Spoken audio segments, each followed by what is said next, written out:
No vídeo de hoje vamos ver por que o maior investidor pessoa física da Bolsa de Valores, Luiz Barsi, não investe em fundos imobiliários. Vou te explicar os motivos para você entender quais são as justificativas e será que se encaixa realmente na sua realidade.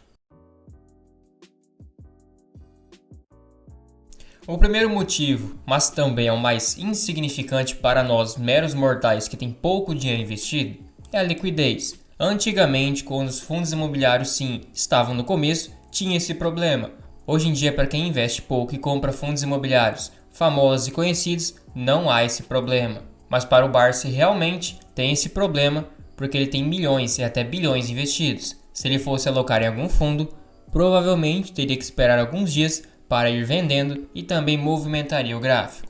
Por exemplo, alguns prints de liquidez diária de fundos imobiliários. Grande parte deles tem entre 20 milhões até 5 milhões. Para pequenos investidores é o suficiente. Agora para ações, algumas têm até 1,8 bilhões em liquidez diária, sendo que varia nesse valor até 277 milhões. Claro que as small caps, ou seja, ações menores, têm menos liquidez, mas ainda assim é uma liquidez mais do que o suficiente para pequenos e médios investidores. Um ponto que realmente é muito negativo é o imposto de renda. Ele destaca essa parte, mas para nós também meros mortais, o benefício é que temos a isenção de até 20 mil reais na venda de ações para não pagar imposto de renda. Então, se por exemplo você colocou 10 mil reais numa ação, se valorizou e você passou a ter 12 mil reais, você pode vender tranquilamente que não precisará pagar imposto de renda.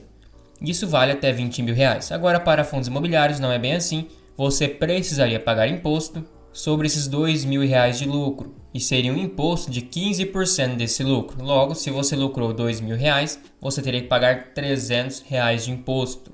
E de acordo com o artigo número 3 da Lei 11.033 de 2024, para um fundo imobiliário ter rendimentos isentos de imposto de renda, ou seja, os dividendos, precisa ter no mínimo 50 cotistas, muito fácil, e o cotista não pode ter mais do que 10% das cotas emitidas pelo fundo de investimento. Ou seja, para o Barsi que compraria milhões ou até bilhões de algum fundo imobiliário, realmente não compensaria devido a esse imposto atribuído aos dividendos. Agora um ponto muito delicado que realmente faz muito sentido é o potencial de valorização. Como assim? Vou te explicar por que um fundo imobiliário geralmente, para bem dizer quase todos, não se valorizam ou simplesmente mal e mal acompanham a inflação.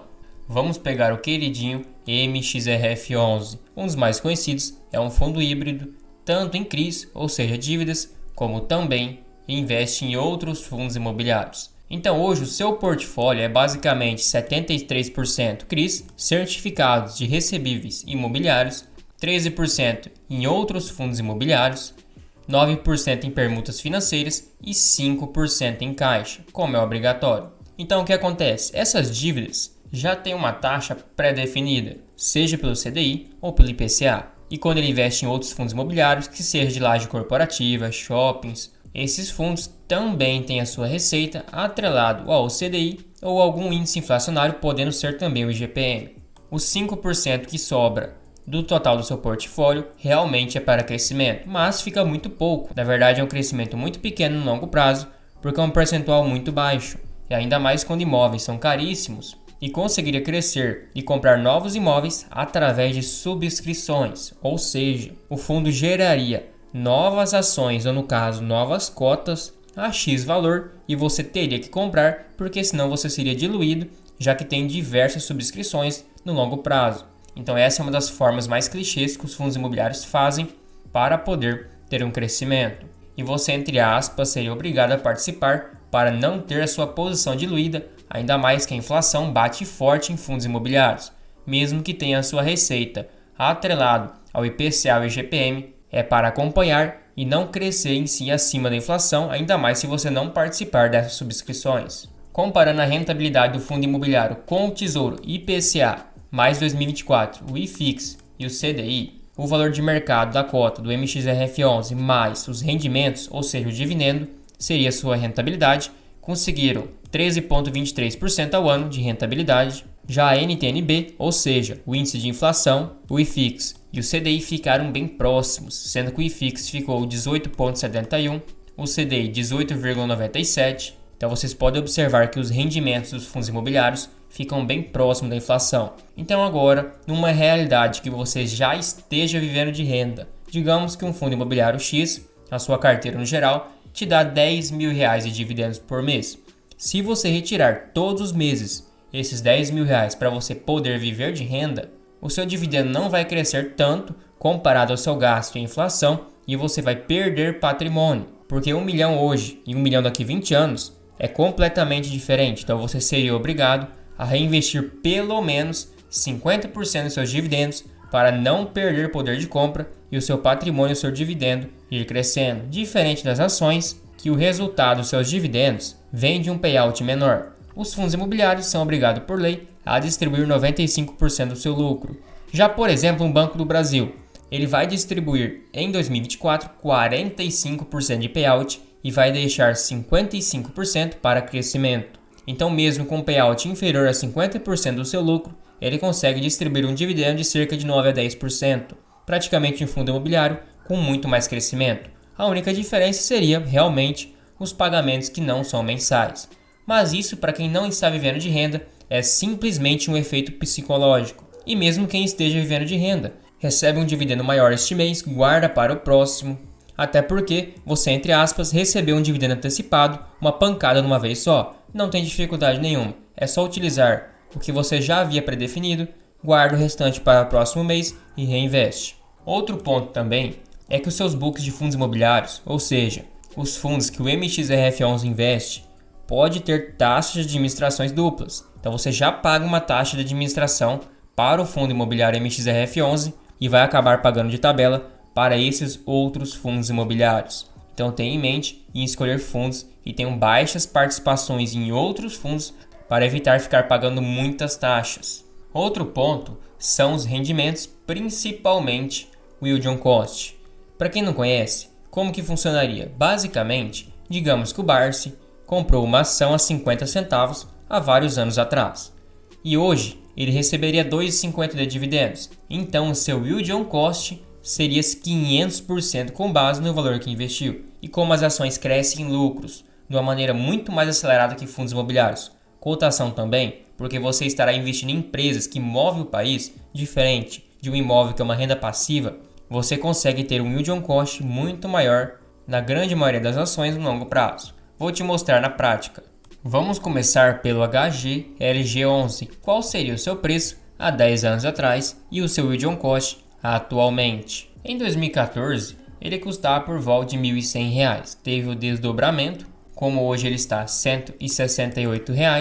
Então, dividindo 1.100 por 10, ou seja, R$ 110 por cada cota. Em 2023, ele pagou R$ 13,60 por ação. O seu yield on cost, comparado a R$ 110 que você gastou por cota lá em 2014, seria 12,36. Vamos pegar 2022, que foi o seu melhor ano. Daria o yield on cost de 15%. Isso em 10 anos. Agora com o queridinho MXRF11, que não tem como deixar de fora. Lá em 2014, ele estava custando por volta de R$ 7,50, chegou até mesmo a quase R$ 9,00. Vamos estipular um preço médio de R$ 8,00. E 2023 foi o seu melhor ano de dividendos, dividido 1,38 por R$ 8,00, um dividend yield de 17,25%.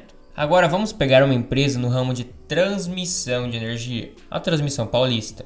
Lá em 2014 teve uma queda bem feia, ela chegou por R$ 6,00. Vamos estipular R$ 7,00 que a pessoa teria comprado, seria seu preço médio. Ela pagou R$ 2,20 de dividendos lá em 2023. Se dividirmos por R$ 7,00, daria um dividendo de 31,4%. E se pegarmos o nosso melhor ano, daria um dividend yield de 51% num único ano, num único pagamento, na verdade. Isso com base lá naquela cotação antiga, naquele aporte que você fez. Se você aumentou seu preço médio, obviamente que o dividendo vai ser proporcionalmente menor, mas como você comprou lá atrás bem barato, você comprou mais ações, então dá elas por elas. Agora pegando outra empresa de energia, a Copel. É uma empresa que recentemente foi privatizada. Lá em 2014, ela estava custando por volta de R$ 3,00, chegou até mesmo a R$ 2,49.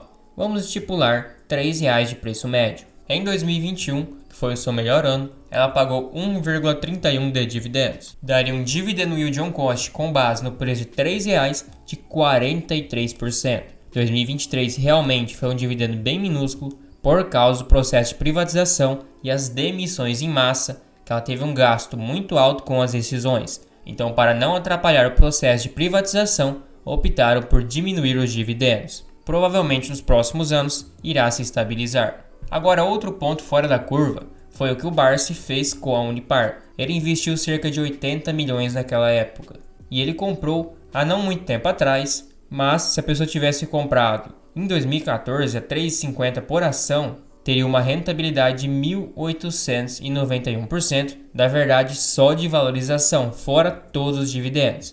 E 2021, que foi o seu melhor ano, pagou 15,44 de dividendos por ação. Daria um dividend yield com base em 3,50 de 441% no único pagamento. Claro que é um ponto fora da curva, é bem difícil acertar algumas ações assim e provavelmente quando você compra uma ação por 3,50 e chega, sei lá, a 10, 20, 30 reais, subiu 1000%, você fica muito tentado a vender. Claro que se você é investidor que vê futuro na empresa, você segura e vai recebendo os dividendos. É muito raro acertar alguma empresa assim, mas se você investe na bolsa, principalmente olha para empresas pequenas, você está convexo a isso. Ou seja, você vai investindo e a chance vai aumentando. Se você perder ou então a empresa cair, como você investiu um percentual muito pequeno por ser empresas pequenas e mais arriscadas, não fará tanta diferença na sua vida. Mas, se você acertar e tiver uma valorização de 3.000%, por exemplo, aí sim pode te alavancar e muito. Por exemplo, uma pessoa que colocou R$ 2.500 e subiu, ou seja, teve 3.000% de rentabilidade. Teve 77.500 de ganho de capital, isso em apenas 10 anos, e com um valor bem baixo. Imagina quem colocou bastante dinheiro. No caso do Barsi, ele colocou cerca de 80 milhões e sua posição chegou até mesmo a 2 bilhões de reais em Unipar. O importante é entender que cada classe de ativo tem os seus prós e contras. Provavelmente você não vai ficar rico com fundos imobiliários se investir pouco. A valorização é muito pequena e você vai simplesmente manter o capital e ir recebendo dividendos. Quer ficar rico e mesmo assim no longo prazo são com ações. Mas as pessoas investem pela segurança e acabam diversificando junto com as ações, fazendo uma combinação. Só que ações, você tem que entender que pode cair 10, 15, 20% no ano, até mais de 50% na verdade, dependendo da ação, e você pode ver os dividendos oscilando. Então você tem que ter apetite ao risco e tem que saber esperar. Ações são para o longo prazo e só vende quando perde fundamentos. E se você quer se tornar um investidor ou uma investidora independente, está aberto o melhor treinamento do mercado. Você aprenderá desde ações, fundos imobiliários,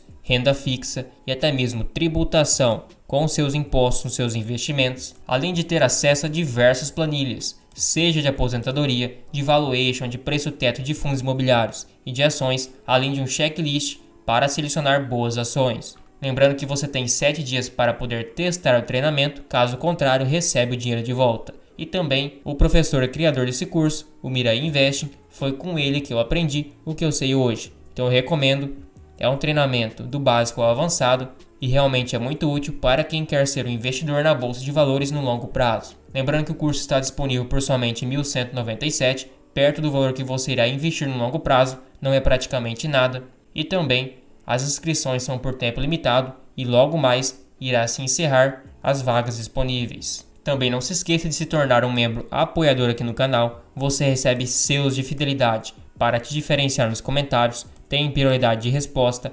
acesso a uma planilha de preço teto e a um grupo no WhatsApp exclusivo para membros.